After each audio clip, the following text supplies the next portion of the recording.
For me, freedom is confidence. It's a different kind of confidence because it's not just the confidence in ourselves, it's a confidence in God. And it's that confidence to allow God in and do things. Currently, I'm waiting to feel a deeper sense of peace with the new vocation that I've been called to. And as I journey forward and serve His church and His people, I know that I have confidence that I am a child of God, created by Him, chosen by Him, loved by Him, and I just need to be obedient to this calling. The first one really I'd say on that is around the trappings of this earth.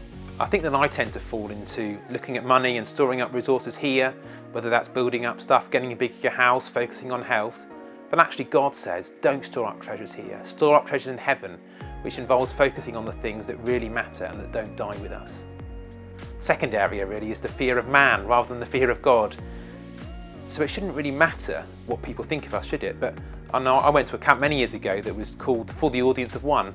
And basically it was all about the fact that what we should be doing and the way our lives should actually be should be focused on around what God thinks rather than what man thinks. So I really like to be freed a little bit from the fear of man and freed into the fear of God. I'm waiting to be free to fully embrace my identity in Christ. It's something that you need to journey on. Free to fully embrace the fact that God has called me to live an abundant life. And I think that sometimes I can be in the mindset that things need to be done in a certain way. Personally, I struggle with what people think of me. I think I'm a bit of a yes man. I don't like letting people down. And I think if I dig a little deeper, that's probably because I don't like people thinking badly of me, which means that I probably struggle with my own identity perhaps. And so I think I recognise God doing a work in me around my identity, about being defined by who He says I am and what He's done for me rather than what other people say to me or about me.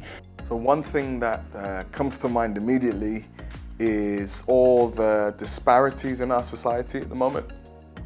Racism is something that has been kind of prevalent recently in the media, in the news, and in our society.